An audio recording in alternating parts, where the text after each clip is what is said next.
Graças a Deus, a nossa última aula do nosso curso básico em teologia, a disciplina é eclesiologia, e nós vamos aqui correr na história da igreja, tá bem? A igreja e sua história. Não é a história da igreja, mas a igreja e sua história. Por isso nós vamos fazer uma leitura aqui no livro do Apocalipse, na carta de número 2, porque o Apocalipse é o último livro da Bíblia, é o que encerra a Bíblia.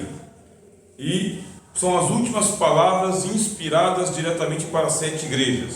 Nada melhor do que a gente ler as 7 cartas de Cristo às igrejas. Apocalipse capítulo 2. Escreve ao anjo da igreja que está em Éfeso: isso diz aquele que tem na sua destra as 7 estrelas, que anda no meio dos 7 castiçais de ouro. Eu sei as tuas obras e o teu trabalho, a tua paciência, e que não podes sofrer os maus. Os pusestes à prova, os que se dizem ser apóstolos e não são, e tu os achastes mentirosos. Sofrestes e tens paciência, e trabalhastes pelo meu nome e não te cansaste. Tenho, porém, contra ti que deixastes o teu primeiro amor. Lembra-te, pois, de onde caíste e arrepende-te, se não, brevemente, e pratica as primeiras obras. Quando não, brevemente virei a ti, tirarei do seu lugar o teu castiçal, se não te arrependeres. Tens, porém, isto, que aborreces as obras dos nicolaítas, as quais eu também aborreço. Quem tem ouvidos, ouça o que o Espírito diz às igrejas. Ao que vencer, dar-lhe-ei a comer da árvore da vida que está no meio do paraíso de Deus. E ao anjo da igreja que está em Esmirna, escreve: isso diz o primeiro e o último, que foi morto e reviveu. Sei as tuas obras, a tribulação e a pobreza, mas tu és rico, e a blasfêmia dos que se dizem judeus e não são, mas são a sinagoga de Satanás. Nada temo das coisas que has de padecer. Eis que o diabo lançará alguns de vós na prisão, para que sejais tentados e tereis uma tribulação de 10 dias. Sê fiel até a morte, dar-te-ei a coroa da vida. Quem tem ouvidos, ouça o que o Espírito diz às igrejas. O que vencer não receberá o dano da segunda morte. Ao anjo da igreja que está em Pérgamo, escreve: isso diz aquele que tem a espada aguda de 2 fios. Eu sei as tuas obras, e onde habitas, que é onde está o trono de Satanás. Retens o meu nome, não negastes a minha fé. Ainda nos dias de Antipas, minha fiel testemunha, o qual foi morto entre vós, onde Satanás habita. Mas umas poucas coisas tenho contra ti, porque tens lá os que seguem a doutrina de Balaão, o qual ensinava a Balaque a lançar tropeço diante dos filhos de Israel, para que comessem do sacrifício da idolatria e se prostituíssem. Assim, tens também os que seguem a doutrina dos nicolaítas, o que eu aborreço. Arrepende-te, pois, quando não, em breve virei a ti, e contra eles batalharei com a espada da minha boca.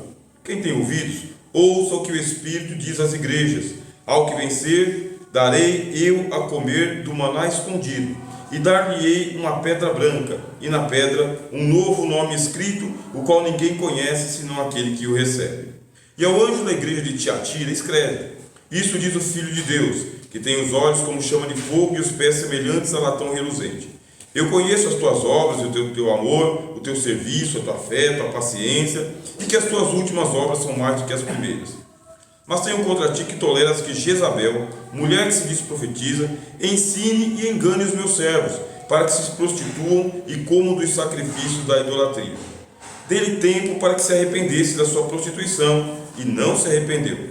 Eis que porém numa cama, e sobre os que adulteram com ela virá grande tribulação, se não se arrependerem de suas obras.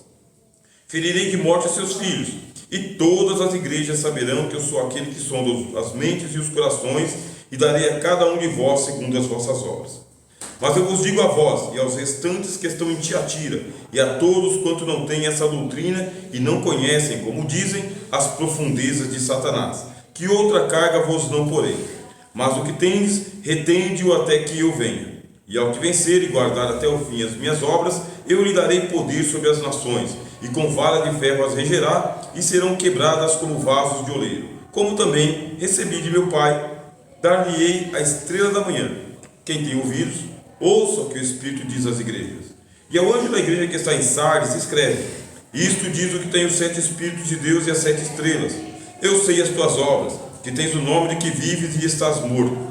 Sê vigilante e confirma ao restante que estava para morrer, porque não achei as tuas obras perfeitas diante de Deus. Lembra-te, pois, do que tens recebido e ouvido. Guarda-o e arrepende-te. E se não vigiares, virei sobre ti como ladrão, e não saberás a que horas sobre ti virei. Mas também tens em Sardes algumas pessoas que não contaminaram as suas vestes, e comigo andarão de branco, porquanto são dignas disso. Ao que vencer, será vestido de vestes brancas, e de maneira nenhuma riscarei o seu nome do livro da vida. Confessarei o seu nome diante do Pai e diante dos seus anjos. Quem tem ouvidos, ouça o que o Espírito diz às igrejas. Ao anjo da igreja que está em Filadélfia, escreve: isto diz o que é santo, o que é verdadeiro, o que tem a chave de Davi, o que abre e ninguém fecha, fecha e ninguém abre. Eu sei as tuas obras. Eis que diante de ti pus uma porta aberta e ninguém a pode fechar. Tendo pouca força, guardastes a minha palavra e não negastes o meu nome. Eis que eu farei da sinagoga de Satanás, ao que se dizem judeus e não são, mas mentem. Eis que eu farei que venham e adorem prostrados aos teus pés e saibam que eu te amo. Como guardastes a palavra da minha paciência, também eu te guardarei da hora da tentação que há de vir sobre todo o mundo, para tentar os que habitam na terra. Eis que venho sem demora. Guarda o que tens, para que ninguém tome a tua coroa.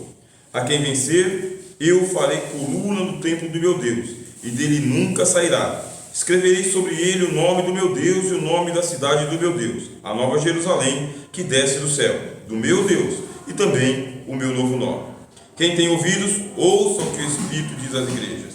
E ao anjo da igreja que está em Laodiceia, escreve: isto diz o Amém, a testemunha fiel e verdadeira, o princípio da criação de Deus. Eu sei as tuas obras, que nem és frio nem quente.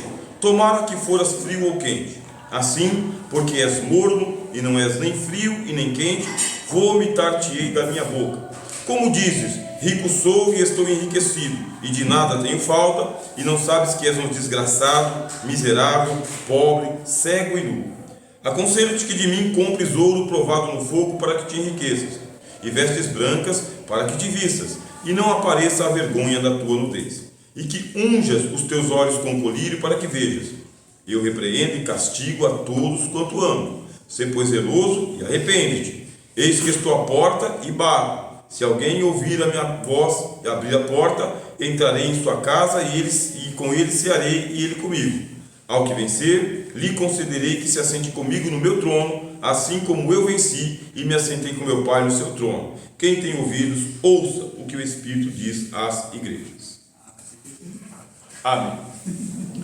A leitura integral do texto, capítulo 2 e capítulo 3, que retrata a história da igreja. Começa com Éfeso e termina com o Amém. Vocês perceberam que no Laodiceia diz o Amém? Eu sou o Amém. O Amém é a consumação, é o assim seja. Existe uma ordem profética nas 7 cartas do Apocalipse. Elas abrangem a história da igreja desde os dias de Cristo até os dias do retorno de Cristo. Como que começa a igreja? Começa bem, uma igreja apostólica, testando os apóstolos, mas já na primeira geração ela começa a perder o fundamental, que é o amor. Nós estamos estudando aqui já há 2 anos, vamos arredondar, 2 anos aqui. Como que nós estamos terminando? Estamos terminando como Laodiceia, a igreja que não é nem quente nem fria, mas é morna, que está enriquecida na verdade, de nada tem falta e não sabe quem é, cega, pobre, miserável, nu e desgraçado. Ou somos a igreja de Éfeso, que a gente tem ortodoxia, tem doutrina, mas a gente perdeu o amor de uns para com os outros, o amor para com a igreja, o amor para com a obra de Deus e o amor para com Deus. Ou somos igual a igreja de Tiatira, ou a igreja de Pérgamo, ou a igreja de Sardes, porque são 5 igrejas que elas têm problemas dentro delas, e problemas gravíssimos também. Tiatira tem um problema de prostituição, Pérgamo tem problema, o pessoal ama o dinheiro, Sardes tem problema, é apenas uma igreja de fachada, e as 2 outras igrejas, a igreja de Esmirna e a igreja de Filadélfia. São as 2 únicas igrejas que não têm reprovação nenhuma. Jesus não achou defeito nessas 2 igrejas, mas advertiu as 2 de que deveriam permanecer firmes, embora tendo até pouca força, porque é contra essas que o diabo se levantaria ferozmente As duas igrejas que o diabo se levantou ferozmente foi contra a igreja de Laodiceia e contra a igreja de Esmirna. O diabo lançará alguns de vós na prisão, para que vocês sejam tentados, e tereis uma tribulação de 10 dias. Ou, eis que farei da sinagoga de Satanás, os que se dizem judeus e não são, que venham adorar prostrados aqui, embora tendo pouca força, não negassem o meu nome. Qual que é a... E as outras 5? Percebam que as outras 5, elas têm problemas bem naturais, mas o diabo não diz que o diabo se levantou contra elas. As 5 igrejas não diz que o diabo se levantou contra elas, mas nas duas igrejas diz que sim, que tem a sinagoga de Satanás e que existe o diabo lançando as duas igrejas numa tribulação. Aí a gente pega uma perspectiva para nós, porque nós congregamos o quê? Congregamos num lugar, numa congregação, e a gente procura saber o seguinte: a igreja que a gente está congregando está dando frutos para o reino de Deus? É a igreja de Deus? Passa no crivo de Jesus? Ou ela se enquadra nas 5 igrejas que têm reprovação? Como que eu sei que a minha igreja está passando no crivo de Jesus? O diabo se levanta contra ela. O diabo assedia, porque ele não se conforma com uma igreja que segue a Jesus ali, no passo de Jesus, no rastro de Jesus. Eu me lembro quando eu era pequenininho, tinha 6, 7 anos de idade, meu pai tinha uma bota. Aí com essa bota meu pai ele andava no meio do mar, e ele andava no lamaçal, meu pai ele andava no chiqueiro, e a bota dele era muito grande para o meu pé. Então o que eu fazia? Eu colocava o meu sapatinho e colocava o meu pé dentro da bota do meu pai, e eu andava por onde meu pai andava. Eu não tinha uma bota para o meu pé, mas eu usava a bota do meu pai. É essa representação que eu quero passar para vocês. Nós usarmos as sandálias de Jesus, colocarmos os nossos pés onde Jesus colocou os pés dele, e ver que nosso pé é pequenininho, então a gente tem que usar um calçado para poder se adaptar, mas usar os mesmos calçados de Jesus. Por isso que mês a mês nós temos aqui a liturgia da Santa Ceia. A igreja tem a liturgia da Santa Ceia, e pelo Espírito Santo existe um chamado: quem tem ouvidos ouça o que o Espírito diz à igreja. Examine-se, pois, o homem a si mesmo, para não ser julgado como o mundo. Não é o que diz a palavra de Deus? Se nós nos julgássemos a nós mesmos, não seríamos julgados, mas quando somos julgados, somos repreendidos pelo Senhor para não sermos condenados com o mundo. O que não pode acontecer com nenhum de nós é de o professor Rogério chegar nos últimos dias e não participar das bodas do Cordeiro, com todos os diplomas, pregações, ensinos e discípulos que fez mundo afora. Cadê o professor Rogério? Não está nas bodas do Cordeiro. O que foi que aconteceu? Ele esqueceu da repreensão. Qual a repreensão? Para a última igreja, que é a igreja de Laodiceia, para a igreja de Tiatira, a igreja de Sardes, a igreja de Éfeso. Esqueceu da repreensão que foi dada para as 5 igrejas. Participou mês a mês da Santa Ceia, mas não examinou a si mesmo, não provou a própria obra para ver se tinha louvor do Senhor. Foi profissionalizando a sua vocação. A minha vocação, como os irmãos perceberam, é a do ensino. O que eu não posso fazer em nenhum momento? Profissionalizar a minha vocação, que é do ensino da palavra de Deus. Para isso Deus já me deu uma profissão, que é professor de filosofia. Então, como professor de filosofia, eu sou profissional da educação. Mas na igreja do Senhor Jesus não tem profissional, nem pastor profissional, nem presbítero profissional, nem professor profissional, não tem. Existem vocacionados para o reino de Deus. O que diz o apóstolo Paulo na carta aos Efésios? A uns Deus colocou na igreja, primeiramente, apóstolos, em segundo lugar, profetas, depois evangelistas, pastores e doutores. Cada um fique na vocação que foi chamado. Em nenhum momento nós podemos fazer reivindicação de salário de vocês. Por quê? Porque aqui não é uma empresa. A igreja que se desvirtua para a empresa é Laodiceia, ou é Tiatira, que segue as doutrinas de Balaão. Qual que é a doutrina de Balaão? Ele alugou o dom de profeta dele para Balaque. Balaque pagou o salário dele para ele amaldiçoar Israel, e ele aceitou a propina de Balaque, e ele foi lá ser profissional da religião. Deus repreendeu usando um jumento, um estúpido de um animal, para falar com o sábio do profeta. Então a nossa advertência nesse momento, nesse último dia de aula, de curso, é justamente de que a gente continue sendo crente, como a gente sempre é, mantendo a nossa vocação que Deus nos deu e jamais vendendo o dom de profeta como Balaão fez. Porque se fosse por salário, meus irmãos, a gente sabe que salário é muito mais rigoroso do que aquilo que a gente faz voluntariamente. Agora, aquele que faz voluntariamente tem galardão diante de Deus, e aquele que faz por salário já recebeu o seu galardão. E nisso aqui é todo o teste que cada um de nós deve passar na igreja. Existem postos na igreja que são remunerados, existem cargos na igreja que são remunerados. O que você tem? Você tem alguns irmãos que vivem para a obra de Deus, e por eles viverem para a obra de Deus, a obra de Deus deve assisti-los, assalariando eles. Mas se chegar num ponto em que eles são empregados da igreja, e eles só pregam porque são empregados, só pastoreiam porque são empregados, só ensinam porque são empregados, a igreja deixa de ser igreja e se torna empresa, que é o problema que nós vamos ver aqui na história, tá bem? Todo esse protesto que eu estou passando para vocês aqui, meus irmãos, começa com quem? Com os profetas. Essa turma do Velho Testamento, eles azucrinaram os reis de Israel, os sacerdotes corruptos e os falsos profetas e o povo de Israel. Eles começaram ali mais ou menos no século VIII a.C., com Oséias, por exemplo, Amós.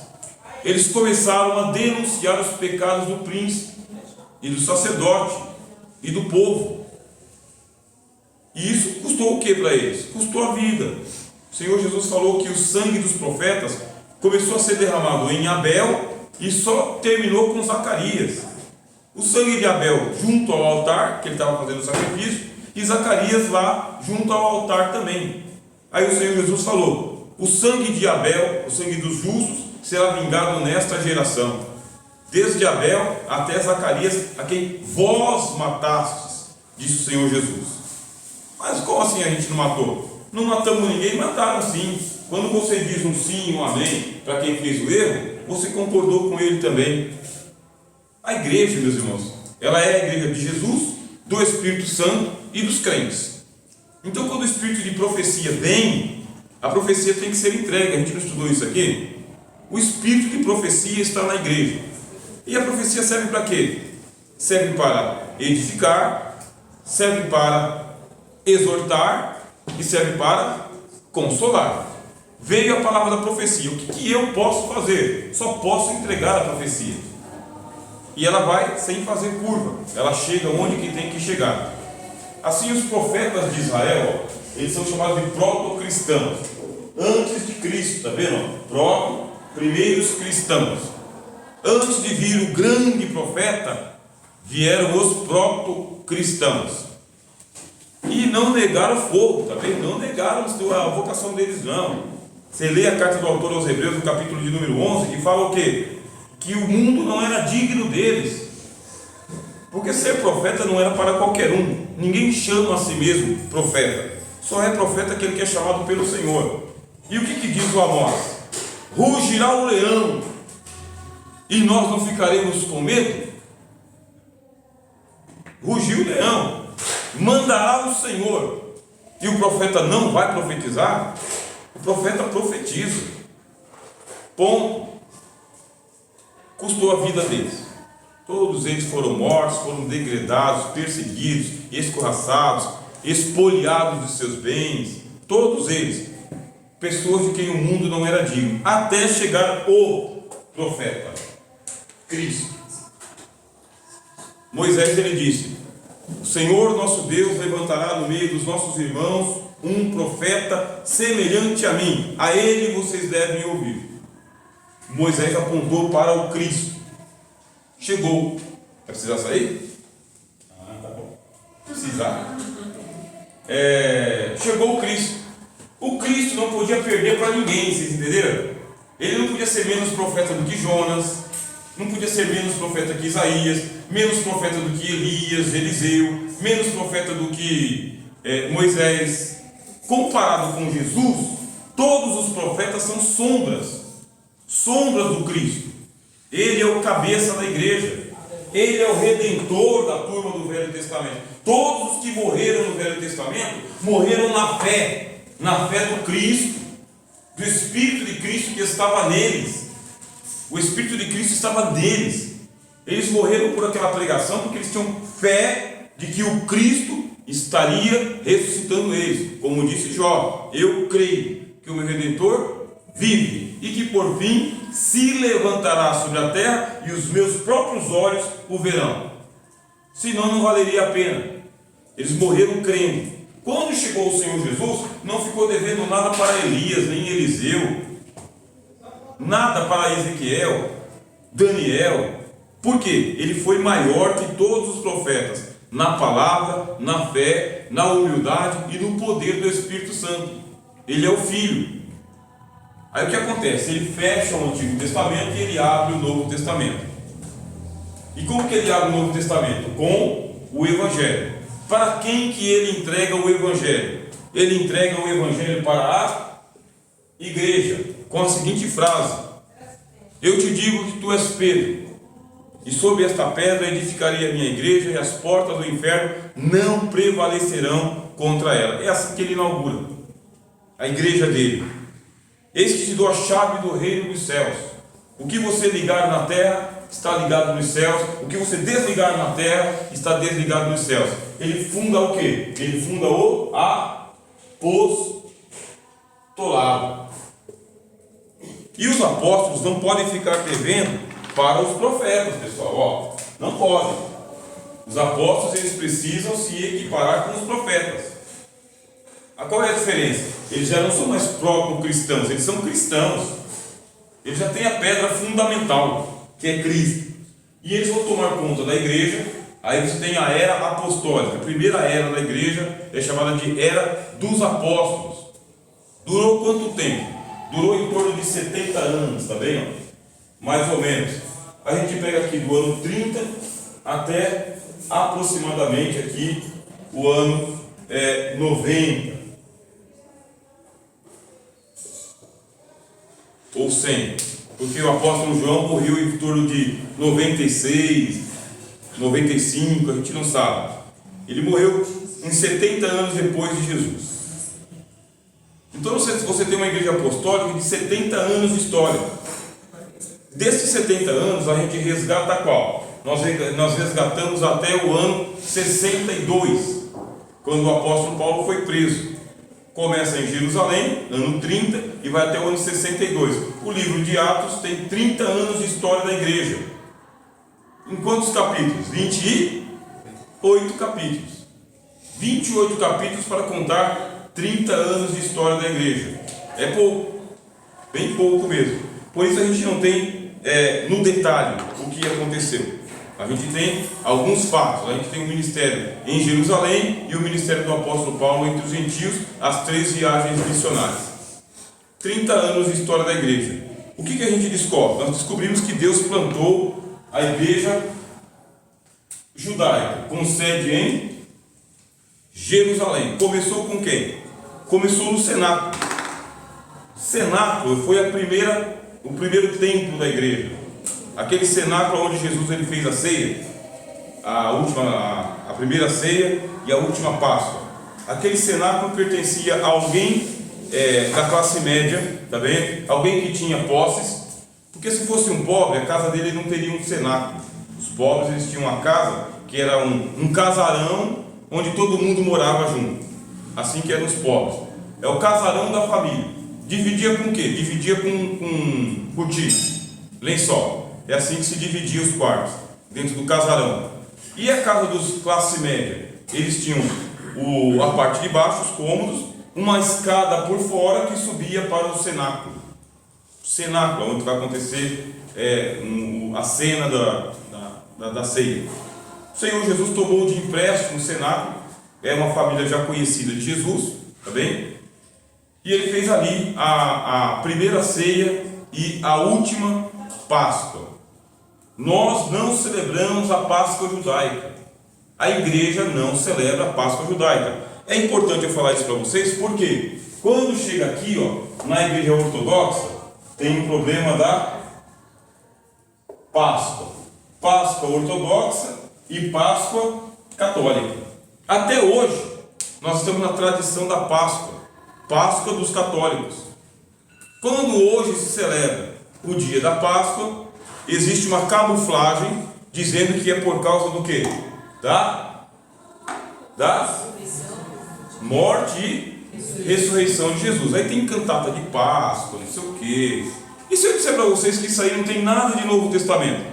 Que a Páscoa não pertence ao Novo Testamento, pertence ao Velho Testamento.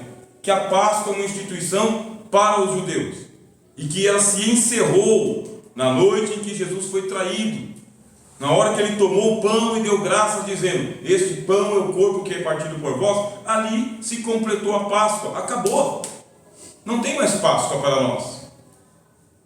Até que o apóstolo Paulo fala: Cristo, a nossa Páscoa, já foi sacrificado por nós, acabou.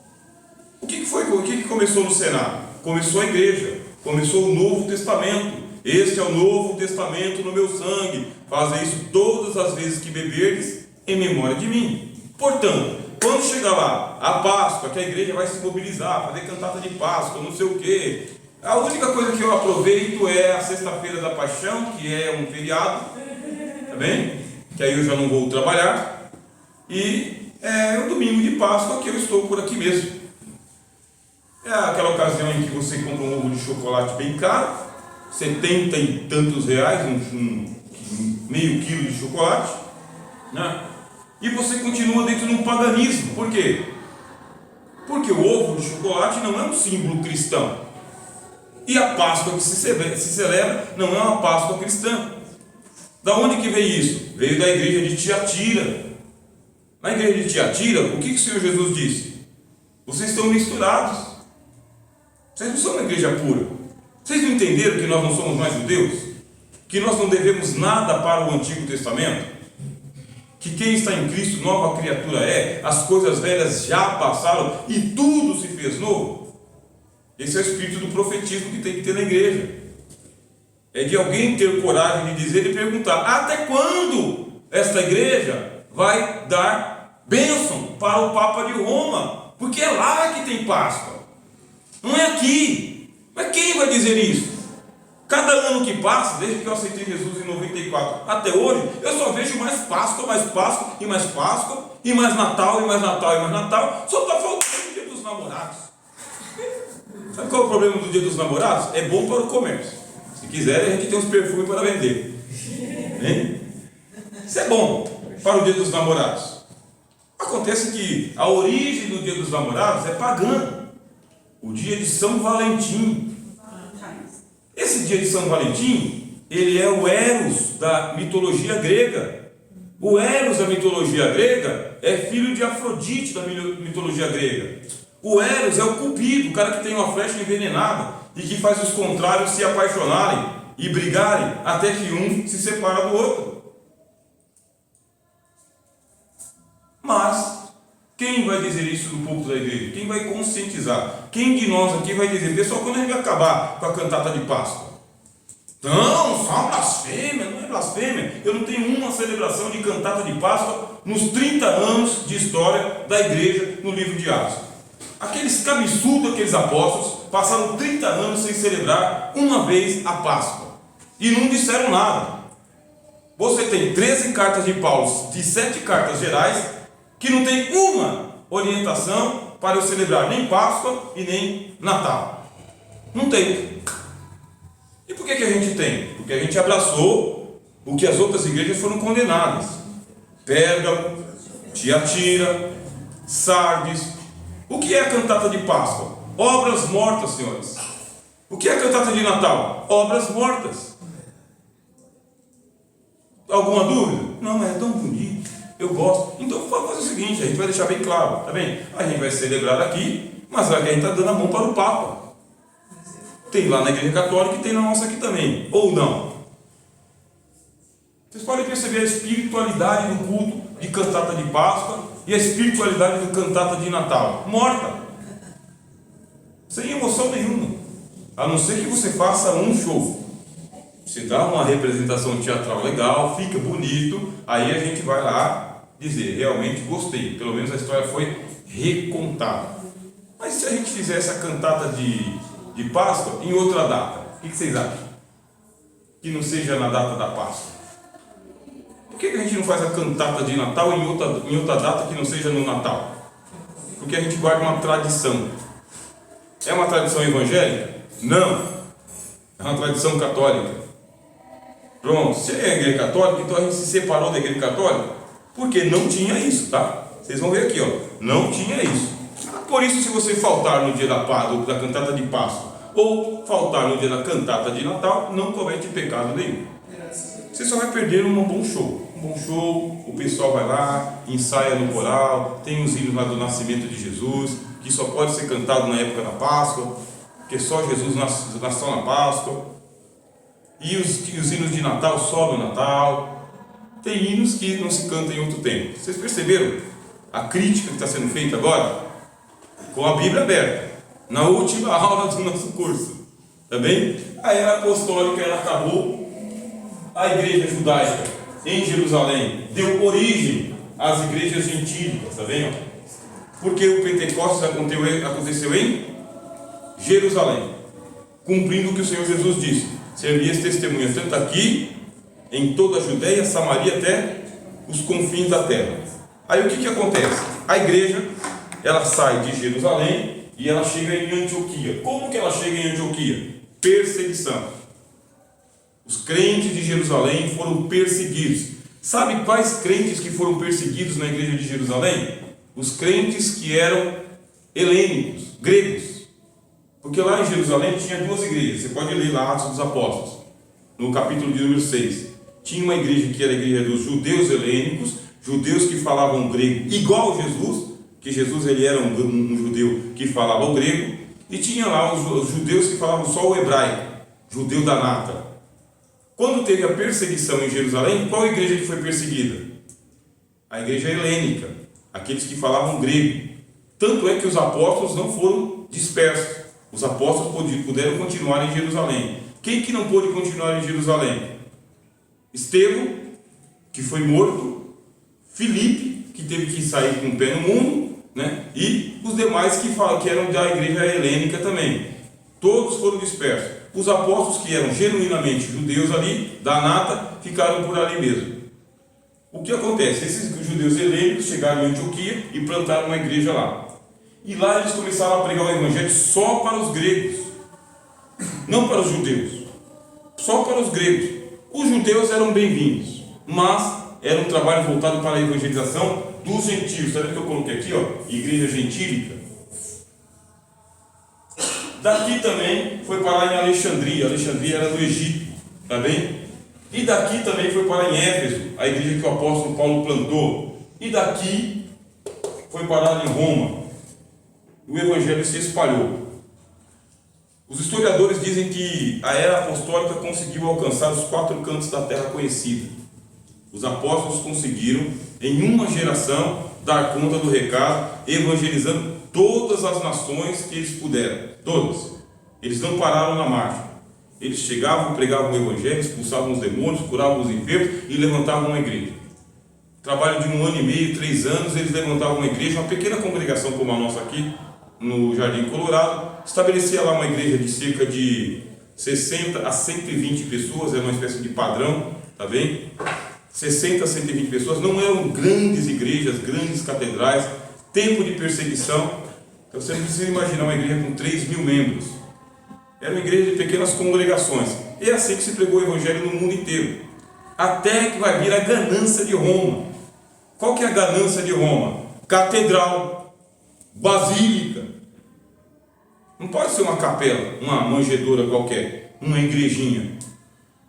Não, tem que ser tudo coisa colossal. Mais uma vez é a megalomania de quem? De Roma. Roma não era assim? Roma era assim. Aí quando chega a passagem dos tempos, tá bom? Você tem aqui, ó, essas igrejas aqui, ó, Antioquia, Alexandria e Éfeso, elas são chamadas de igreja ortodoxa grega. Por quê? Porque elas falam grego. Ela é composta por crentes helênicos, do mundo grego. Mas aqui em Roma o pessoal é latino. da onde vem o latim. São romanos, latinos. Eles pertencem à Europa, tá bem? Essa turma aqui você tem, ó, a Ásia, você tem o Oriente, tá bem? E essa parte aqui que é a África. E aqui você tem a Europa. Esse pessoal da Europa, Roma, eles vão se alinhar com o imperador romano. Do ano 90 que você tem aqui até o ano 300, 10 ondas de perseguições vieram sobre a igreja. Os imperadores romanos passaram a perseguir as igrejas, pequenas igrejas, sabe, meus irmãos? 60 pessoas, 120 pessoas, e a igreja ela foi muito perseguida. Qual que era a tática, tá bem? Primeiro, colocar infiltrados entre os cristãos, pseudo-cristãos, gente que não era crente, pessoas que pertenciam ao Estado romano. Colocava esse infiltrado lá, ganhava a confiança do pastor local e depois denunciava a igreja. Chegavam as autoridades romanas, pegavam esses cristãos e levavam para as prisões. Lá nas prisões eles eram torturados para fazer a negação de Cristo. Um dos métodos de tortura era fogueira. Outro método de tortura era o empalamento. O empalamento é uma estaca que era batida bem no coração para matar a pessoa. Outra forma também era levá-los às arenas dos leões. Todas as cidades ou províncias elas tinham um poste, que é um tótem, tá bem? E nesse poste ou tinha um busto de César, tá bem? Ou uma coroa, representando uma coroa, alguma coisa que lembrava que era César, ou uma águia romana, alguma coisa assim. E em cada província romana, ali tinha alguém com autoridade para dar um auto de soltura. Esse auto de soltura ele era assim: a pessoa ia lá com a família, diante de todo mundo, e ele fazia uma negação pública de Cristo, amaldiçoando o nome de Jesus Cristo e adorando ou a estátua de César, o busto de César, ou fazendo reverência à coroa. Quando ele fazia isso, ele recebia um auto de soltura e com isso ele podia agora comprar e vender, podia voltar para a vida dele normal. Se não fizesse isso, continuava sendo torturado, suas propriedades eram confiscadas, a sua família era vendida como escravo e muitos deles eram levados à morte. Quer dizer, a morte era o melhor dos mundos. A morte era o melhor dos mundos porque morria o pai, a mãe, os filhos, todo mundo junto de uma vez só. Pior dos mundos, continuar vivo e a família vendida como escravo. Muitas irmãs, muitas crianças nossas, muitas irmãs nossas foram violentadas pelos romanos e era um terror ser cristão. Era um terror. Por isso que surgiram os pequenos batistérios, aquele batismo por aspersão. Era batismo rápido, relâmpago, a pessoa ela abandonava os demônios, ela confessava Jesus e ela era batizada em nome do Pai, do Filho e do Espírito Santo por aspersão, água na cabeça e para casa. Nada de grandes celebrações com todo mundo ali dando os parabéns, porque chamava a atenção dos romanos. Isso foi por esse período, 90 a 300, são 200 anos de perseguições. Morria um imperador maldito, que é o que a gente está presenciando, e vinha outro mais maldito que ele, uma praga do inferno. Morria um maldito e vinha outro, uma coisa ruim, uma perseguição contumaz. Só que aí você tem um historiador que é Eusébio, e ele diz que o sangue dos mártires foi a sementeira da igreja, porque quanto mais cristãos eram mortos, mais o Senhor Jesus ele levantava novos cristãos e mais gente se convertendo. A convicção era muito forte. A igreja de Esmirna. Saímos de Éfeso e entramos na igreja de Esmirna, a igreja dos mártires. O pessoal era crente, o pessoal era convicto, mas não era todo mundo que era crente também. Teve uma turma que debandou porque eles entendiam que Jesus só tinha que estar no coração e não na boca. Portanto, eles abandonavam a fé cristã, voltavam para o paganismo e praguejavam contra Jesus. Até que Constantino se converteu. Não é que ele se converteu na hora, tá bem? Constantino ele é um general romano, ele queria ser o novo imperador de Roma e ele disse que teve uma visão. Nesta visão, ele viu uma cruz no céu. Ele disse que ele viu uma cruz no céu. E uma frase em latim que apareceu para ele: insigno vence, que significa: por este sinal vencerás. Quando ele acordou, ele contou o sonho dele para o pessoal que estava em volta dele, e havia muitos soldados cristãos no exército de Constantino. E os cristãos disseram: vou contar para você a história de Cristo, isso. E o que aconteceu é que Jesus Cristo apareceu e disse para você que por este símbolo da cruz você vencerá. No dia seguinte, Constantino mandou que todos os escudos dos seus soldados recebessem uma cruz. Todos. A pintura de uma cruz. E lá foi ele para as guerras dele. Ele começou a ganhar as guerras. Ganhou as guerras. Por fim, ele venceu os seus inimigos. Quando ele venceu, ele entendeu que foi Jesus que, pela espada, deu vitória para ele contra os inimigos de Roma. E ele estendeu a paz romana para a igreja. E acabou as perseguições. Não tem mais as perseguições. E agora? Agora a igreja está em paz. Os bispos, eles começaram a aparecer e aconteceram os concílios. E diz que no primeiro concílio, o concílio de Nicéia, haviam lá tantos bispos, mas todos eles sem orelha, sem olho, sem língua, sem braço, sem perna, sem mão, as costas todas retalhadas, de tanto que foram perseguidos durante a era das perseguições da igreja. E eles falaram da fé cristã. Constantino, ele adiou o batismo dele até o último dia. Ele não se converteu. Bem? Ele deu a paz romana, mas ele não se converteu. E havia um grupo chamado de arianos. Eu estudo sobre os arianos aqui, vocês lembram? Os arianos que acreditam na semidivindade de Jesus, não na divindade plena de Jesus. E o Constantino, ele apoiava esses arianos. E havia uns trinitarianos, que somos nós. Aí, no caso dos trinitarianos, venceram a disputa e o arianismo foi condenado no concílio de Nicéia. E a igreja? O que aconteceu com a igreja? Muitos templos pagãos passaram para o domínio da igreja. Foram doados para a igreja. Muito do patrimônio que tinha sido confiscado foi devolvido para os cristãos.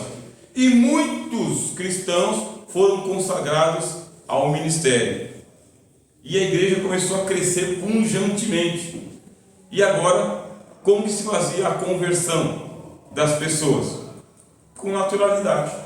As pessoas simplesmente podiam se batizar, aceitar o ritual. Foi surgindo o catolicismo. A igreja de Roma foi se fortalecendo e essas aqui foram se enfraquecendo. Estamos na igreja de Tiatira agora. A igreja de Tiatira é a igreja do Império Romano. É o casamento igreja e Estado. Qual que é o problema? A igreja é a noiva de Cristo. E o Estado é quem? É o dragão. O Estado é o dragão de Roma. Você pega a noiva de Cristo e casa ela com um dragão. O que aconteceu com a igreja? Se corrompeu.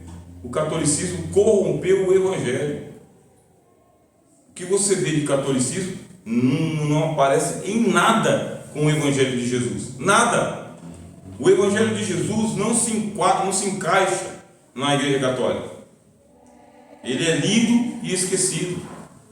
Começou a surgir dentro da igreja católica pregadores da palavra de Deus, para dizerem: não, pessoal, estamos afastados da Bíblia, temos que trazer a igreja de volta. O que fazia a igreja católica? O mesmo que os romanos tinham feito: matava esse pessoal. A igreja de Roma começou a matar as pessoas que eram contra ela, acusando essas pessoas de heresias. Olha o período da igreja católica. Ela vai do ano 500 ao ano 1500. Você tem o romanismo. Igreja romana, catolicismo romano. Compara esse catolicismo romano com esse daqui. A igreja de Roma, ela é contra Cristo. Teve um escritor chamado Dostoiévski ele escreveu uma obra chamada Os Irmãos Karamazov, e nesta obra ele faz um encontro entre Jesus e o Inquisidor. É uma novela que ele escreveu. O Inquisidor é o cara de Roma, é o que julga os hereges. E Jesus apareceu fazendo milagre de novo. Foi preso. Jesus foi preso, e quem que vai julgar Jesus? O Inquisidor de Roma. E na conversa entre o Inquisidor e Jesus, o Inquisidor fala: nós abraçamos o outro. Quem que é o outro? O diabo. Dostoiévski fala que a Igreja Católica ela está a serviço do diabo e não a serviço de Jesus. Ela abraçou as tentações do diabo e ela tem agora um reino que não é o reino de Deus, é o reino das trevas, sinagoga de Satanás, a serviço do demônio. Tudo que faz ali é a serviço do diabo. Uma igreja totalmente corrompida, igreja de Pérgamo. Você tem Tiatira e a igreja de Pérgamo, as duas representadas na igreja de Roma, do catolicismo. Estou no prazo ainda, 45 minutos. Obrigado. Tá bem, então. Estou no prazo. Ó, já estou na metade da lousa. Essa é a história da igreja. Contra essa corrupção da história da igreja surgiram os pré-reformadores. Vou colocar aqui, ó, pré-reformadores. O que faziam esses pré-reformadores? Denunciavam os pecados da igreja. Pastor. Paz, tá bem? Pastor, gente. Seja bem-vindo, meu irmão. Eu já estou aqui. Pode sentar. Maravilha. Está do lado do profeta, vocês não ficam bravos não, né? Dá licença aqui, viu? Glória. Receba um abraço do pastor, viu? Chegou em boa hora. Chegou na hora dos pré-reformadores. Bom, vamos lá então, pastor. Eu vou ficar quietinho, né, pastor? Mas a palavra é do Senhor. Não. Os pré-reformadores, como Jerônimo Savonarola, tá bem? E João Hus, dois pré-reformadores, Jerônimo Savonarola e João Hus. Eles eram pregadores da palavra de Deus. Eles entenderam de que a igreja tinha que pregar a Bíblia. E quando eles começaram a pregar a Bíblia, o que a igreja católica fez? Matou os dois, levou para a estaca e queimou vivo.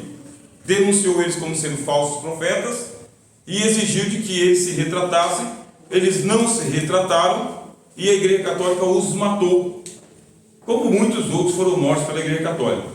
E quando João Hus foi morto, ele dizia: hoje vocês matam um ganso, que o nome dele Hus era ganso, né? Hoje vocês matam um ganso, mas daqui a 100 anos Deus levantará um cisne ao qual vocês não conseguirão matar. Isso aí foi na estaca onde ele estava sendo queimado. E não deu outra. 100 anos depois começou a reforma protestante. Por quê? Porque o pessoal começou a estudar a Bíblia, estudar a Bíblia. Se levantou uma universidade em Oxford, na Inglaterra, e lá os Lollardos, liderados por William Tyndale, eles traduziram a Bíblia do latim para o inglês e fizeram a King James, a Bíblia para o rei Tiago. E isso foi uma heresia para a igreja católica. Colocar a Bíblia na língua do povo, não. Porque a língua sagrada eles diziam que era o latim, outra falácia. A língua sagrada não é o latim. Foi traduzido para o latim, mas não é língua sagrada. É uma língua morta, inclusive. A língua sagrada é o Evangelho. O Evangelho pregado no Espírito Santo, essa é a língua sagrada. Nem o hebraico, nem o grego, nem o português, nem o latim, nem o alemão. A língua sagrada, a gente leu aqui na Bíblia hoje, é a língua do Espírito Santo. Ouça o que o Espírito diz. Ponto. A igreja católica perseguiu William Tyndale, perseguiu os Lollardos, perseguiu a tradução da Bíblia para o latim, mas a chama já estava acesa. E surgiu o movimento dos reformadores, que eram justamente monges que estavam dentro da igreja católica, que liam a Bíblia. Eles liam a Bíblia, recebiam cursos de latim, recebiam curso de liturgia e curso de filosofia. Eles estavam dentro de um período chamado de escolástica. E muitos deles começaram a desconfiar do quê? De que a filosofia estava matando a teologia, de que tinha muita filosofia, e que tudo que o catolicismo ia ensinar é de acordo com os pais da igreja, Santo Inácio, Santo Irineu, São Justino, São Clemente. Paulo, Tiago, João, cadê? Não citava. Não citava. Só citavam os pais da igreja. Esses reformadores começaram a ser levantados por Deus para estudar a Bíblia e entender que a Bíblia era a palavra de Deus. Você vai ter o Eurico Zwinglio, tá bem? E o Eurico Zwinglio, ele entendeu pela palavra de Deus que ele estava errado, e que o catolicismo estava errado, e que ele estava indo para o inferno lendo a Bíblia. E ele ganhou o dom da palavra, Deus deu para ele, ele começou a pregar a palavra de Deus. Aquela pregação de Eurico Zwinglio se juntou com outras vozes, até que Deus encontrou o Martinho Lutero na Alemanha. Naquele tempo lá, o príncipe da Alemanha era uma pessoa de grande prestígio. Havia o Sacro Império Romano Germânico, o Sacro Império Romano Germânico. E quem é que se converte a Cristo? Lutero, um germânico da Alemanha. E ele entende pela palavra de Deus que o justo viverá pela fé. E se ele recuar, Deus que diz: eu te coloquei para você se levantar com fé. Aí você vai viver. Se você recuar, a minha alma não tem prazer em você. Aí Deus pega você, canela de fogo, labareda, que acaba com o inferno, e vê você indo para Laodiceia, Tiatira, Pérgamo, Sardes. Aí você ouve o Cristo dizendo: eu tenho porém contra ti que deixaste a tua primeira caridade. Tenho porém contra ti que toleras a doutrina dos nicolaítas. Tenho porém contra ti que toleras a Jezabel, mulher que se diz profetiza e não é. Tenho porém contra ti que tem aí os que seguem a doutrina de Balaão. Porque você era tocha viva. O que Cristo queria ser, se ele pudesse ser nessa vida, era você, cheio do Espírito Santo. Aí você começa a fazer concessões ao mundo, ao mundanismo, à sinagoga de Satanás. Vai negando o nome de Jesus. E o Lutero leu a palavra de Deus e diz que ele entendeu, e ele era professor de grego, hein? Ele era professor de Bíblia, ele se tornou teólogo. Teólogo da Igreja Católica. Então, teólogo da Igreja Católica tem que ensinar o quê? Teologia católica. Ele formava outros teólogos também. Mas a palavra de Deus é como um martelo que esmiuça a penha. E havia um mito, o mito da peregrinação. E no mito da peregrinação, se ele fosse até Roma e ele subisse as escadarias de joelho, ele alcançaria perdão dos seus pecados. Era a venda de indulgências. Indulgência é o passaporte para o céu. Não exatamente para o céu, porque a indulgência aliviava a alma da pessoa que estava no purgatório. E um vendedor de indulgência, dizendo que cada moeda que caía no cofre de Roma era uma alma que saía do purgatório e ia para o céu. A lógica humana já vê que isso é estupidez. E você ainda lê na Bíblia que não tem essa doutrina. É aquilo que eu falei para vocês. Páscoa para cá, Natal para lá, e árvore no meio da igreja. Daqui a pouco a gente vai colocar o gorro, né? Como chama? A orelha do coelho. Eu não duvido. Eu não duvido. E vamos colocar a orelha do gospel, carnaval gospel. Carnaval gospel. Sabe? É os corredores de sal, é a camisa ungida, é a rosa ungida, é o sabonete ungido. Um dia eu estava conversando com um aluno meu lá, que ele é do Espiritismo. Aí ele falou que ele tomou um banho de descarrego lá, tem um sabonete ungido. É isso. Aí você fala: onde estão as vozes da igreja evangélica? Vai dizer: meu amigo, isso aí não é cristianismo, é pirataria isso aí. Isso é evangelho pirata. Isso não leva para o céu. Isso só deixa a sua alma mais pesada para o inferno. Vai descer sem escala. Não pode. Onde está essa voz? Só prega uma vez. Essa voz vai pregar uma vez só. Porque tem uma turma que endossa essas festas pagãs na igreja, que gosta, que se emociona. É uma cruzada contra essas coisas aí, que não tem nada a ver conosco. Lutero pegou e lê na Bíblia: o justo viverá da fé. Ele subiu as escadarias de joelho, não sentiu paz nenhuma, só o joelho esfolado, né? Joelho esfolado e nada mais. Voltou para a Alemanha mais descrente do que quando ele foi para Roma, e ouvindo sobre a venda de indulgências. E como ele era catedrático, né, lá na Alemanha, podia-se fazer um debate público, e ele fez um debate público contra as indulgências, contra a venda de indulgências. E ele colocou 95 teses para serem refutadas pelos vendedores de indulgência. Pegou as 95 teses e colocou na porta do castelo do Wittenberg, porque o castelo ele abrigava ali uma espécie de faculdade também. A ousadia, o cara era um monge, tá? Monge católico. Ele pegou 95 teses, foi lá e pá. Aí o que acontece? Naquele tempo, Wittenberg, ele tinha inventado a imprensa. Ele que inventou a prensa, né? A prensa com tipos móveis. E a Bíblia foi o primeiro livro a ser impresso no mundo. E o pessoal pegou as 95 teses de Lutero e fez o quê?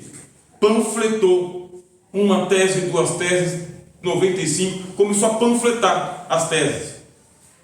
Eles só queriam uma discussão, um debate, um debate local. Chegou em Roma, o panfleto de Lutero chegou em Roma e ele estava refutando o Papa e o Tetzel, que era vendedor de bugiganga. Um dia desse eu estava dando uma palestra numa igreja nossa do Belém, né? Fui convidado lá na igreja de Santo André. Está lá o pastor lá, que é o pastor setorial de Santo André, e eu estou dando aqui uma palestra para os jovens, não sei o que, e abri o fórum para uma pergunta. Aí qual que é a pergunta? O que o senhor pensa de venda na igreja? Eu sei que ela estava falando da catedral que a gente tem na radial, sabia? Colocou na fogueira, né? Qual o seu pensamento? Jesus chegou com a zorrada, não sei o que. O que você pensa da porta da igreja ser utilizado como comércio? Aí ela citou o texto, não sei o que. E ali o pastor estava bem ali, né? Aí eu falei, errado. Tem que ter uma distinção bem clara. Aqui, ó, templo e aqui comércio. Tem que ter uma linha bem expressiva. Isso aqui é comércio e aqui é porta dentro da igreja. É o que a gente procura. Eu tentei amenizar mesmo mais ali, né? Ela não aceitou muito bem, mas ela entendeu que eu não ia. Você bateu com a luva de beijo. É errado. Então a gente só vende só da porta para fora, não vende da porta para dentro. Se ela fosse um pouquinho mais insistente, ela tinha falado para mim do tempo que se vendia CD, fita, livro e um monte de coisa do púlpito, né? Claramente uma promoção. E até hoje, infelizmente, tem. Tem. Só passa metade do tempo falando. Bom, mas é isso, não sei o que não falar nada. O fórum aqui é aberto. Aqui é a aula de ação de graças.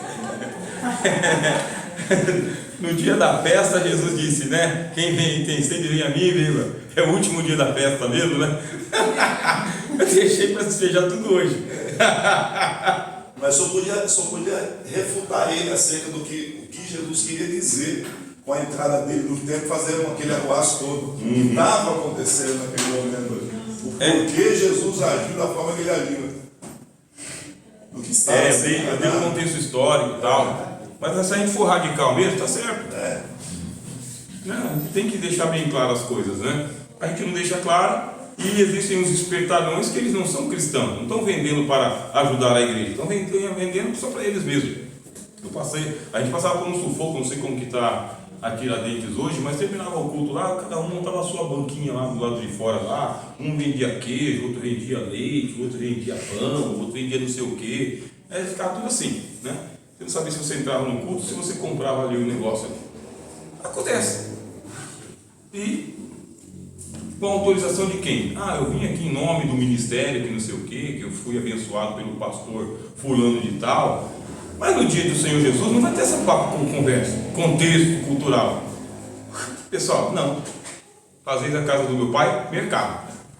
Vocês dão uma oportunidade para os ladrões, para que eles transformem a casa do meu pai em mercado. Não deveria acontecer. Aí tem que ter todo aquele cuidado, né? A gente sabe que igreja que tem cantina tem esse problema, né? Igreja que comercializa tem esse problema aí, tem toda uma polêmica em volta. Melhor dos mundos também, igreja, cônjuge de sarzetas. Só isso. Um cuidado bem simples, né? As congregações têm bem menos problema, tá? Bem menos problema. Mas tem também. Né? Tem também. O Lutero se viu num contexto em que aquilo que ele colocou na porta da igreja foi para lá na sede, em Roma.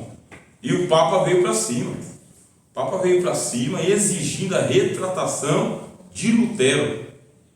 Você vai se retratar, seu monge, do que você falou, contestando a Igreja Católica? E o que Lutero começou a fazer? Escrever mais ainda. Ô Papa, você não entendeu, eu vou te explicar de novo. Escrevia explicando para o Papa que não era aquilo que ele queria dizer, que ele queria trazer a igreja de volta para a Bíblia, só Bíblia. Quanto tempo a gente fala, irmãos, tem que ter palavra na igreja, tem que diminuir o departamento que canta demais. Se eu tenho 10 departamentos que cantam o culto todo, eu pego esses 10 departamentos e coloco numa escala. Nesse domingo canta 5, no outro domingo canta 5, no outro domingo canta 5, e a gente vai ter 1 hora de pregação. Chama os pregadores, coloca para a escola dominical, coloca para o seminário, fala que eles têm que estudar a palavra, porque eles têm a obrigação de pregar 1 hora. Mas não adianta. O que fazem é criar mais um departamento de louvor. É um desaforo, cria mais um departamento de louvor. Fala, Jesus, aí chega no ponto. Eu vou até tomar água. Aí você pergunta, Deus está aprovando? Você vê que não está aprovando. Por quê? Porque na hora que aquele departamento de louvor levanta para cantar, não canta nada. Não acontece nada. Não. Coloque esse pessoal para estudar, meu. Fala, ó, vai ter 1 hora de pregação aqui, a gente precisa de pregador e pregadora. Se os irmãos não querem, vem aqui, irmão. Só aqui, ó, está estudando teologia, a senhora vai ter 1 hora de pregação. Misericórdia, né? Misericórdia.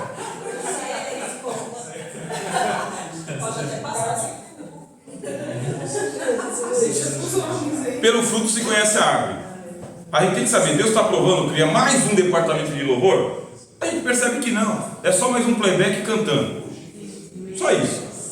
Raramente acontece alguma coisa a mais. O que está faltando? A palavra está sendo suprimida. Menos palavra, menos palavra, menos palavra. Chega uma hora que vocês vão dizer, por que eu estudei 2 anos de teologia? Para continuar cantando nas irmãs. Tá, para isso.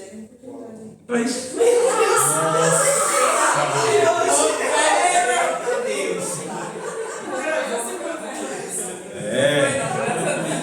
Existe um Deus nos céus que a letra do papel não pode escrever.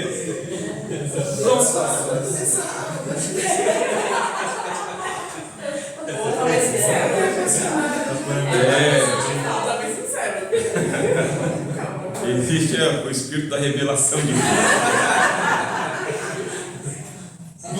Chegou a hora que Roma exigiu que Lutero se retratasse, senão ia acontecer com ele o mesmo que aconteceu com Savonarola e com João Hus.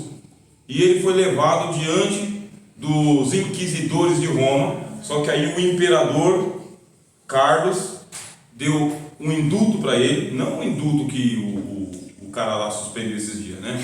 Deu um indulto de verdade para ele, dizendo para ele assim, ó, você pode falar o que você quiser, Lutero, que você não vai ser morto por Roma. Nós não vamos entregar o nosso monge para o Papa de Roma. Carlos fez isso. O imperador da Alemanha, tá bem? Do Sacro Império Germânico. E não deu outra. Lutero pegaram todos os livros de Lutero e colocaram lá e falaram, nós queremos que você se retrate agora das suas heresias. Lutero, com todo o desaforo do mundo, ele disse, tá bem, aqui estão todos os meus livros, vocês apontem onde está o erro e eu me retrato.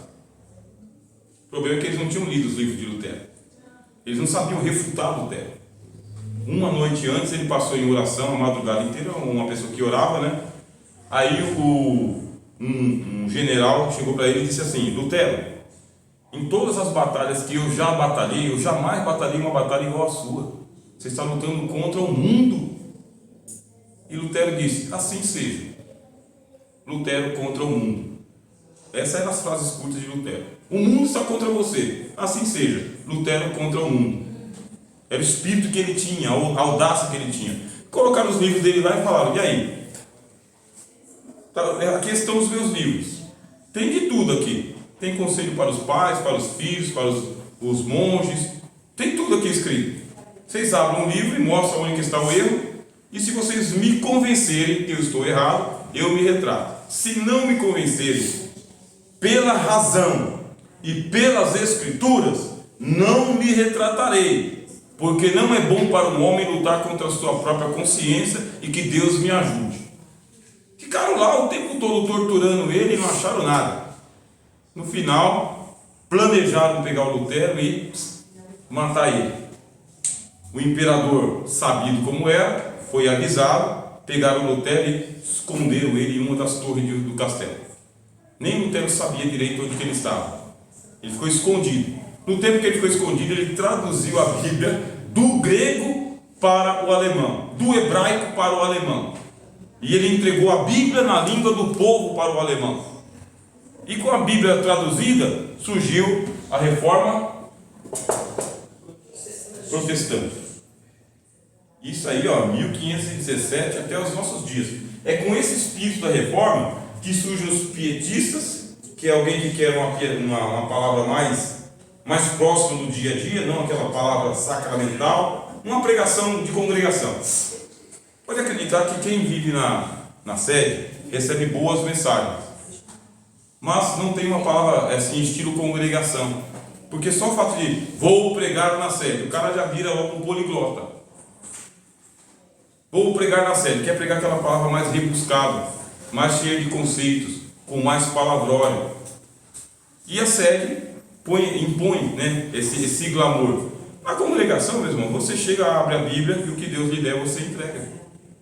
E a amizade é a mesma. Você vai para casa. Todo mundo pode pregar na congregação, mas quem consegue pregar na sede? É um status pregar na sede. E os pietistas, eles queriam o quê? Uma pregação para o dia a dia. O pão nosso de cada dia dá-nos hoje uma proximidade com a palavra de Deus, menos liturgia e mais comunhão com Deus. O mesmo aconteceu com os morávios.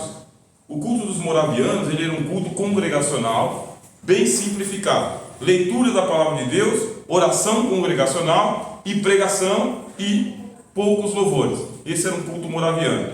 Um culto familiar, congregacional. Não haviam bispos na Morávia, grandes sacerdotes. Cada um podia ser sacerdote. Todo mundo podia ser pregador, todo mundo podia ser missionário, todo mundo na Morávia, tá bem? Surgiram os moravianos.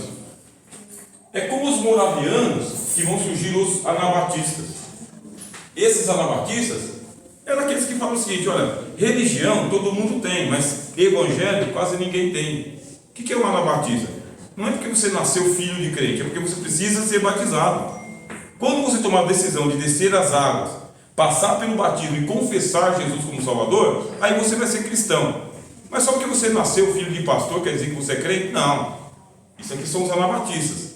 Você vê, a Igreja Católica precisava de reforma, Lutero começa a reforma e a reforma precisa de reforma. É a igreja reformando a igreja. Como que faz? Bíblia mesmo. É só trazer a Bíblia para o centro do culto. É só abrir o espaço para a pregação. É só deixar os pregadores pregarem a palavra de Deus sem medo de serem retalhados depois.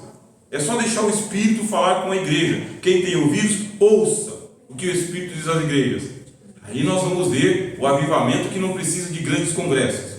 É o avivamento do dia a dia, da igreja local. A cada dia acrescentava o Senhor à igreja as almas que iam se salvando. Esse é o natural. É a igreja aceitando, crescendo no dia a dia. No dia a dia. Como que faz? Fácil, meus irmãos. Tira a idolatria, tira o paganismo, tira festas católicas, tira essa tradição, essa roupa velha do Jardim do Éden, essa coisa essa capa, entendeu?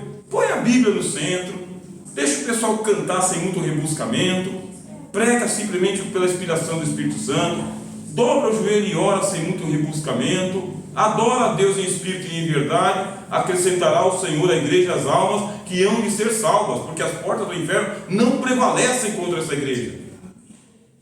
Como que a gente vê esse testemunho numa igreja local aqui e ali, e a gente não vê nas nossas grandes igrejas? Como que o irmão que é tão infrutífero numa igreja local nossa aqui, ele sai daqui, vai num vilarejo, abre uma congregação, e a congregação dele enche rapidamente? O cara estava preso aqui que eu falo é da igreja mais glamuriosa, né? Ele fala: eu cansei de ficar segurando o meu ministério. E ele tem a ousadia de ir ali, no outro bairro, aluga um salão, coloca uma caixa chiando pra caramba lá, daqui a pouco ele tem 10, 20, 30 pessoas aceitando Jesus. Aí ele tem que montar o ministério. Quando ele começa a montar o ministério, é que começa a dor de cabeça dele. Não. Até aceitar Jesus é mais fácil. É montar o ministério, né? É duro. É divertido. É divertido, né, pastor? É divertido. Aquilo que aconteceu com os protestantes aconteceu na Inglaterra. Aí na Inglaterra surgiu o anglicanismo. Qual que é o problema do anglicanismo? Fez o mesmo que o luteranismo. Manteve alguns costumes da Igreja Católica. Por que surgiu o pietismo e o moravianismo? Porque Lutero não fez a reforma completa. Zwinglio não fez a reforma completa. Aí esse pessoal fez a reforma mais particular. O mesmo na Igreja da Inglaterra, anglicanismo. Uma igreja que ela só virou a placa.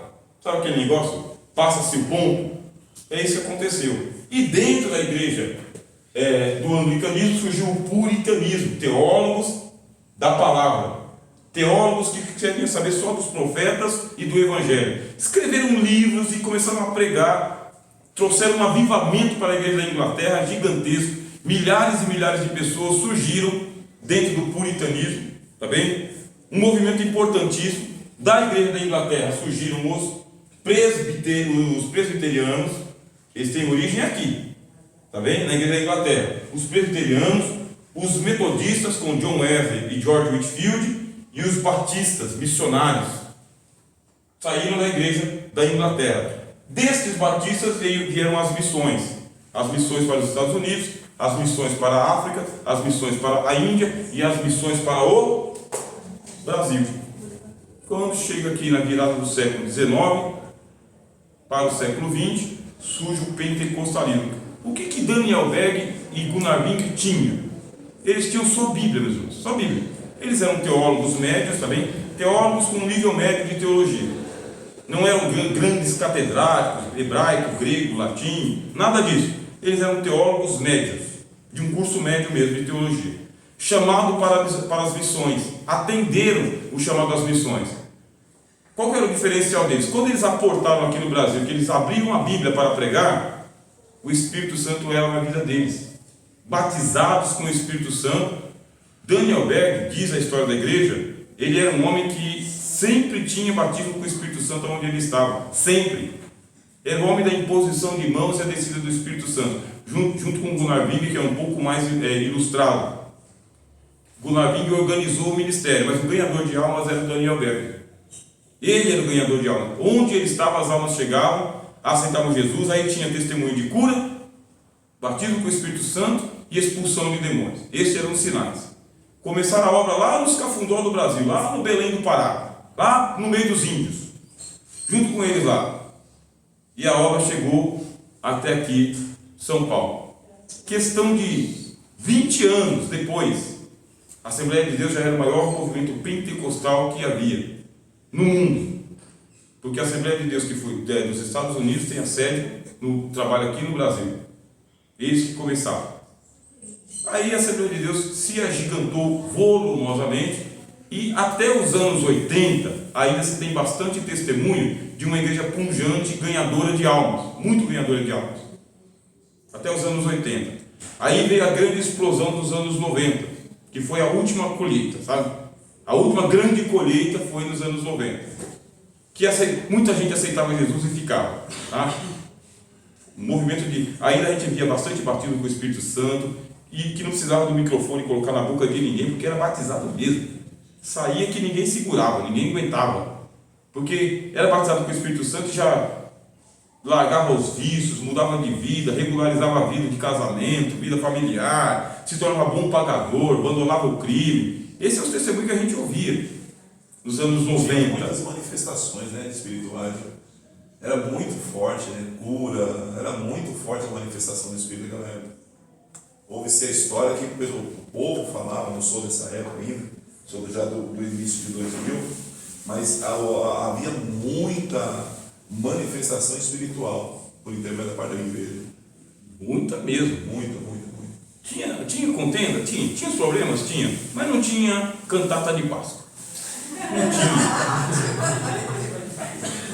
No dia que eu cheguei na igreja, que eu vi a árvore de Natal, eu falei, já era, cara. Olha o tamanho da árvore de Natal, chegava no teto. Dentro da igreja.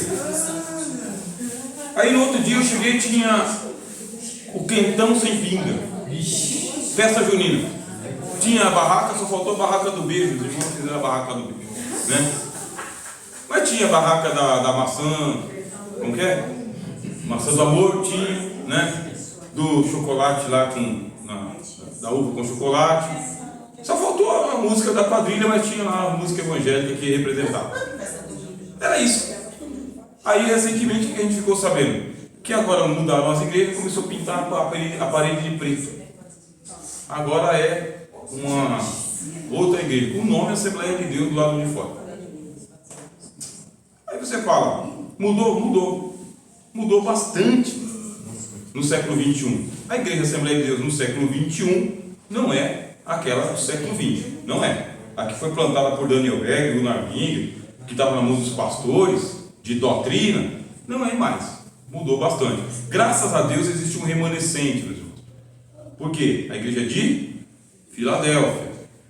Então, esse remanescente, ele dobra o joelho, fala com Jesus, prega a palavra, adora a Deus em espírito e em verdade. Embora tendo pouca força, não nega a palavra de Deus. É uma igreja pujante, é aquele que bate na porta, é aquele que visita, é aquele que é obediente ao pastor e ao ministério, é aquele que se afasta das confusões, é aquele que ainda acredita na doutrina do dízimo e da oferta, é aquele crente médio, do dia a dia, que não se ausenta das suas congregações. Existe um remanescente ainda. E existem os crentes progressistas, né, na igreja. Crente progressista é aquele que quer virar tudo do dia para a noite. Uma nova igreja. Do dia para a noite. Crentes progressistas. E pronto, tem essa celeuma. Chega no último período, que é o período de Laodiceia. Eu nem coloquei aqui, mas eu colocaria esses movimentos também da teologia da missão integral, igrejas liberais, neoliberais, igrejas assim, que a gente chamaria lá nos anos 90 de igreja mundana, ou igreja porta larga, chamaria, né? A gente não vai chamar. Mas são igrejas que elas estão pegando tudo que vem e que aparece. E que os crentes são clientela e não são membros da igreja. E os pastores estão profissionalizados, profissionais do culto, até que está incomodando ser um pregador hoje em dia. Ele tem que ser um cult. Tem que ser um pregador cult, um treinador de auditório, é conhecedor das técnicas de manipulação de massas e esperando Jesus voltar. Esperando Jesus voltar. Aí agora você vê em que crente você vai se enquadrar, em que igreja você quer ficar. Porque advertência tem, incentivo tem, o Espírito Santo tem. O que vai acontecer você assumindo uma postura de cristão? Você vai ser bênção para a sua igreja, você vai ser bênção para o seu departamento. Não um crente rebelde, mas aquele que aguarda a sua oportunidade, e na sua oportunidade você faz o que o Espírito Santo lhe diz para você fazer, porque aí o Espírito Santo se responsabiliza por você. Porque Jesus disse, não se pode ocultar uma cidade edificada sobre o monte, não se pode. Ninguém vai poder fazer nada contra você enquanto Deus não permitir. E Deus te sustenta na destra da sua justiça, com a mão assim, ó, e diz, você é meu, eu te chamei e eu te sustento. Com essa fé você prega a palavra para todos os crentes e os descrentes, na igreja e fora da igreja. E quando a trombeta tocar, se a gente estiver por aqui, para casa. Para casa. Se não estivermos por aqui, estiver enterrado já, para casa do mesmo jeito. Porque quando a trombeta tocar, morto ou vivo, a gente sobe. Tem que ir para casa. Não pode ficar na sepultura. E nem na igreja da grande tribulação. Amém? Amém. Terminamos nosso curso. Curso básico em teologia. Andamos aí do começo ao fim, né? Todas as sextas-feiras aqui, hoje com a presença do meu filho e da minha esposa, né? Estamos aqui com muita alegria e satisfação, ter a presença dos irmãos aqui. Eu gostaria de convidar os irmãos para a gente fazer essa oração de ação de graças e chamo o nosso pastor aqui para poder nos elevar nesta oração. E assim eu entrego o trabalho aos irmãos. Peraí. Pode vir. Pastor, gente, boa noite. Eu quero aqui, primeiramente, agradecer a Deus, tá, pela vida de vocês. A gente sabe que é muito difícil iniciar um curso e chegar até o final, né? O pastor sabe disso, quantas turmas já pegou, né, no início e ao longo dessa jornada, alguns por motivo de trabalho, motivo de mudança, acaba parando na metade do caminho. Mas nós podemos ver aqui que, graças ao Senhor Jesus, boa parte, com exceção de 2 ou 3 ou alguns que não puderam chegar até o final. Então a gente louva a Deus por isso. E é isso aí, irmãos. Não parem não, tá? Terminou o básico, se aprofundem no médio, né? Continuem. Quanto mais fundo você puder descer, mais água limpa você vai poder conquistar aqui e conhecer, né? A Bíblia diz que é muito importante você buscar esse conhecimento no Senhor, né? O médio tem muitas matérias importantes. Eu lembro, pastor, uma das matérias do médio que fez uma grande diferença na minha vida foi a matéria de seitas e heresias, né? Me ajudou muito, porque eu trabalho com comércio e no comércio você lidar com inúmeras pessoas de outras denominações, religiões, e você vai saber e poder também distinguir o que é e o que não é, e até mesmo defender aquilo que você crê, né? Isso no médio, e para frente também quem puder. Então não parem, continuem em buscar o conhecimento da palavra de Deus, que é muito importante nos dias atuais, para amanhã ou depois ninguém passar mel na sua boca e falar assim, ó, leva esse sal. Eu contei uma história aqui uma vez que uma membra nossa de uma igreja nossa lá atrás chegou num culto e disse assim, pastor, o senhor pode orar por essa caneta minha? Né? Eu falei, a caneta está doente? Unge ela, pastor. Eu falei, não, a caneta não está doente. Não, é que eu fui ontem num culto com uma conhecida e a conhecida, né, comprou uma caneta Bic por R$150, né, que era caneta de assinar documentos importantes. Eu falei, mano, eu só iria orar pela caneta se a caneta estivesse doente, mas como ela não está doente, né, eu não tenho como orar por ela, né? Ou seja, a palavra de Deus não me dá respaldo acerca disso, né? O que eu posso fazer é orar pela senhora, para que Deus dê direção, discernimento, sabedoria para a senhora fazer um bom negócio lá na frente. Pastor, o senhor não vai orar? Não vou, irmão. Senão essa caneta aí vai sair pulando para todo lado aí. Não vai dar certo isso não. Mas eu vou orar pela senhora. Mas por que isso? Ela ouviu em outro lugar, né, acerca de vendas de objeto ungido, né, que fazem a diferença, né, onde Deus não unge objeto, né, a palavra de Deus mesmo contra isso. E oração com imposição de mão e óleo ou azeite é sobre os enfermos. É a palavra de Deus que diz. Agora, eu orar para que Deus dê direção para a vida dela, orientação e sabedoria, aí é outra coisa. Tá? Então, eu expliquei direitinho, né? E ela se tornou uma frequentante da escola bíblica dominical e dos cultos de ensino, porque nos cultos de ensino a gente pode, com mais liberdade, explicar acerca disso. Talvez num domingo a gente não consiga, né? Num culto de domingo é muito rápido, conforme foi explicado aqui, mas num culto de ensino, numa reunião particular ou num curso de teologia, a gente pode trazer com mais clareza a luz da Bíblia, a luz da palavra. Eu sempre falo, irmãos, você foi em qualquer lugar, está falando qualquer coisa, ensinando qualquer coisa, está dentro da palavra, ó, se não tiver, dá minha volta e vaza. Bem? Falei pouco, mas falei bonito, né? E ó, obrigado pelo convite a todos aí, obrigado. Tá? Me sinto muito honrado, minha esposa não pôde vir, ela está em Mogi junto com a minha filha, cuidando das coisas particulares lá, mas para mim é uma alegria muito grande. Ela falou assim, pastor, ela falou, Flávio, vai lá e você come a minha parte, né? Eu vou fazer de tudo, né? Não sei se eu vou conseguir, né, Comadinho? Não sei se eu vou conseguir, mas eu vou tentar comer a minha parte dela também.